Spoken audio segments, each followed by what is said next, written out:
Welcome back for video game news.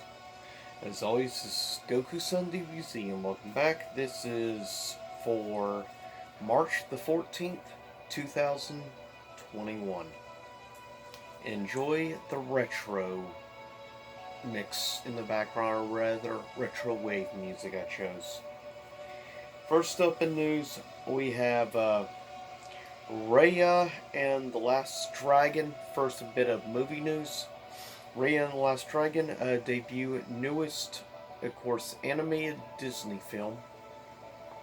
Worldwide box office open to 52,637,165. Given most things are still in lockdown, that's not too bad overall. Um, Next big piece of info. The only other piece of movie news, big news, out of China, because over the weekend, Avatar re-released in theaters, and Avatar is now once again the number one movie at the box office of all time, surpassing Avengers Endgame, which I gotta say, I'm happy that Avatar's back in number one. In my personal opinion, I like it as a film overall better than Endgame, in my opinion, keep in mind. Because I think Infinity War was way better than Endgame. Anyways, Avatar's box office now stands at $2,810,779,794. So yeah, it definitely holds the lead again. It's taken quite a nice, at least a little step forward, and it's supposed to be in Chinese box office for at least another couple weeks, so it's gonna get a decent, I would say, lead again over Endgame. So congratulations, Avatar. But either way, Disney wins in the end because they own both.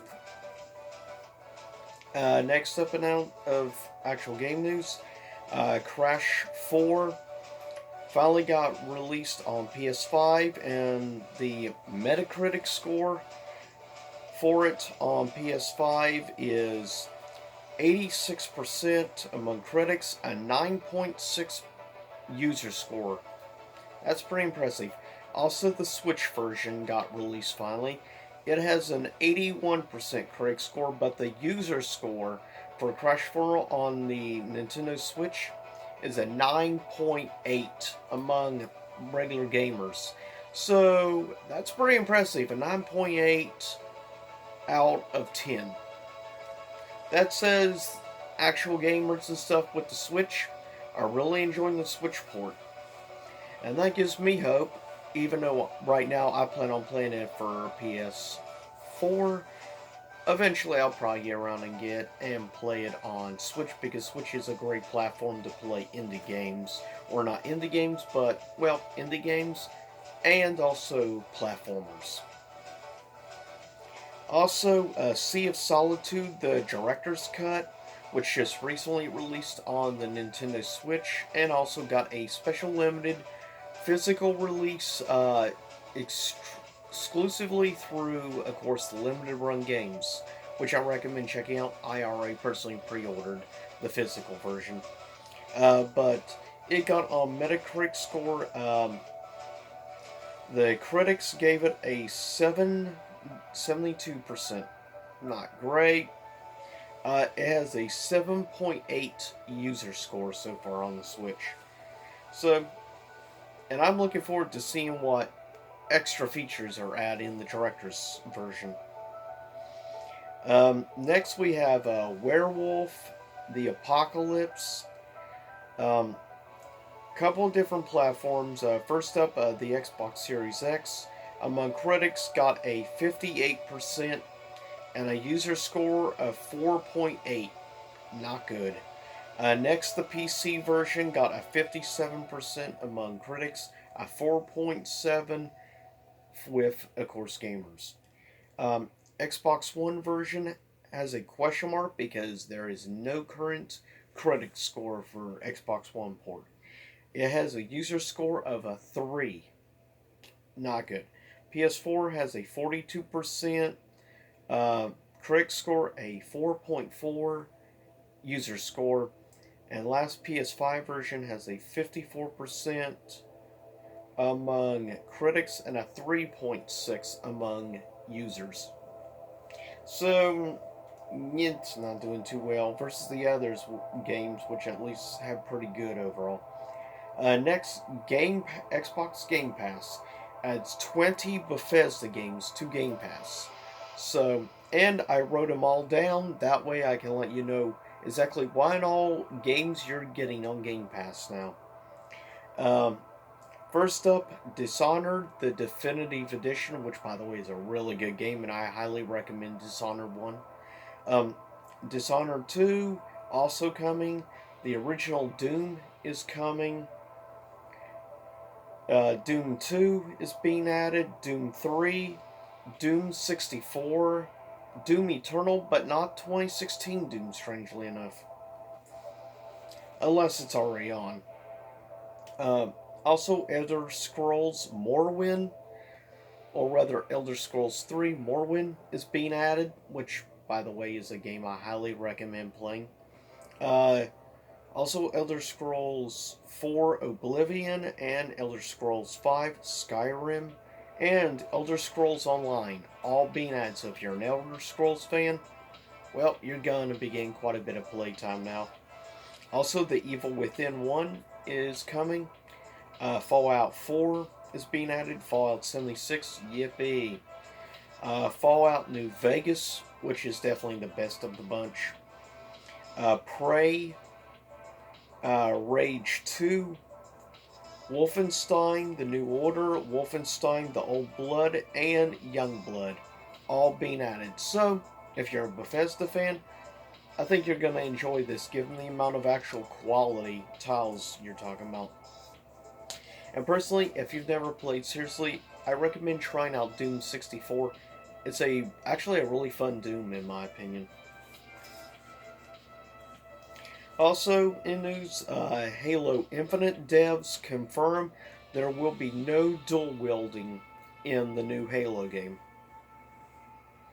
Also, Watch Dogs Legion will be getting cross-play and also Gen, of course, support. So, if you want to play with people of other consoles and stuff, well, good for you. Also, Netflix is getting ready to limit limit password sharing now feature, which I just recently subscribed to Netflix just so I could finish up Lucifer, and right now I'm watching the Castlevania anime, and I may give a review of that once I finish up with Castlevania. All I will say is it's a great, really good anime. Probably the best anime I've seen in the past decade. Also, Electronic Arts, or EA, disables FIFA content because they are currently investigating black market sales going on. So, well, at least EA is doing something positive, I guess, for once. Also, Metro 2033 is free on Steam for a limited time. So if you're a Steam user, might as well take advantage and get yourself a free Metro game. Also, Microsoft is planning an Xbox event for March the 26th. Also, a new Life is Strange game to debut at Square Enix event on March the 18th. So in just a few days, we have a Square Enix event coming, which I'm personally very curious about.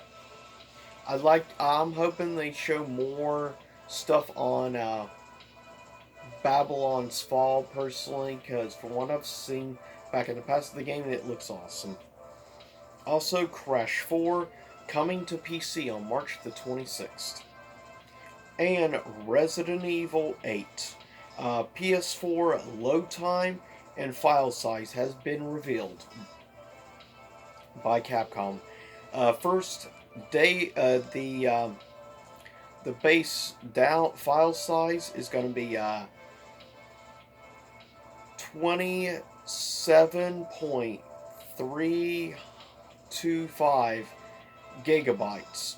And keep in mind, this is excluding day one patch, according to Capcom. So might as well say about 27.5 gigs, give or take, plus then whatever the day one patch is. So it's going to be a pretty decent size. Um, Also, preload date for PS5 users will be on the 5th of May, exactly 2 days before the game actually launches. Also, the last thing of news this week is Nintendo just released recently a new update for the Nintendo Wii U, the first update since 2018, which is kind of mind blowing to think. But yeah, there's it's supposed to be a stability patch update, which means I'm going to have to get out my Wii U and plug it on up and everything and download the patch. But with that said, I'll see everyone next time. Stay safe. Stay tuned for the Goku Report and the new box office sales history, which I'll be doing on the Insidious series. See you soon. Same YouTube time, same YouTube channel.